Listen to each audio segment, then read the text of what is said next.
Hello friends, welcome to ஜிவி சம் cooking. இன்றைக்கி நம்ம எங்கள் அம்மா செஞ்ச மருந்து குழம்பு எப்படி செய்யுதுன்னு பார்க்க போகிறோம். வாங்க வீடியோக்குள்ளே போகலாம்.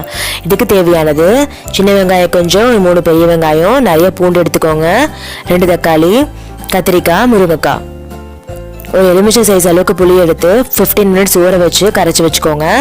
காய்கறியெல்லாம் இந்த மாதிரி அரிஞ்சு வச்சுக்கோங்க. இப்போ நம்ம குழம்பு செய்ய ஆரம்பிக்கலாம். அதுக்கு ஒரு வானிலையில் ஒரு 6 ஸ்பூன் கிட்ட எண்ணெய் ஊற்றிக்கோங்க. அப்போ தான் குழம்பு நல்லா டேஸ்ட்டாக இருக்கும். நான் வடகை போட்டுக்கிட்டோம். சப்போஸ் வடகை இல்லைன்னா கடுகு போட்டுக்கோங்க. அடுத்து வெந்தயம் சேர்த்துக்கோங்க. இது 2 பொரிஞ்சதும் நம்ம வெங்காயம் எல்லாம் சேர்த்துடலாம். இது கூடவே பூண்டு சேர்த்துக்கோங்க. இப்போ வெங்காயம் பூண்டு நல்லா வதங்கின பிறகு நம்ம தக்காளி சேர்த்துக்கலாம். இப்போது தேவையான அளவுக்கு உப்பு சேர்த்துக்கோங்க. நாங்கள் கல் உப்பு சேர்த்துக்கிட்டோம். சப்போஸ் இல்லைனா சால்ட் சேர்த்துக்கோங்க. இப்போ தக்காளி நல்லா வதங்கின பிறகு நம்ம காய்கறியெல்லாம் சேர்த்துடலாம். முருங்கைக்காயும் கத்திரிக்காயும் சேர்த்துக்கலாம். இது 1 நிமிஷம் வதங்கின பிறகு நம்ம மசாலாலாம் சேர்த்துடலாம்.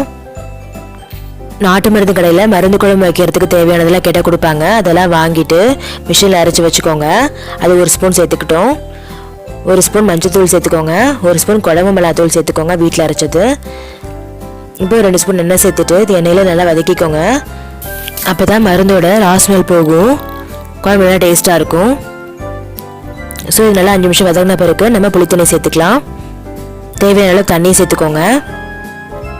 இப்போ உப்பு, புளிப்பு, காரெல்லாம் கரெக்டாக இருக்கான்னு பார்த்துக்கோங்க. சப்போஸ் ஏதாவது கம்மியாக இருந்தால் சேர்த்துக்கோங்க. நல்லா கலக்கிக்கோங்க. எங்களுக்கு உப்பு கொஞ்சம் கம்மியாக இருந்துச்சு, அதனால் நாங்கள் சேர்த்துக்கிட்டோம். இப்போ இது ஒரு 1/2 அன் ஹவர் நல்லா கொதிக்கணும். மூடி வச்சு கொதிக்க விட்டுக்கோங்க.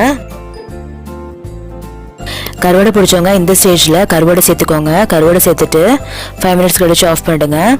இப்போ நம்ம குழம்புலாம் கெட்டியாக ரெடி ஆகிடுச்சு. இந்த மாதிரி கெட்டியானதான் குழம்பு நல்லா டேஸ்ட்டாக இருக்கும்.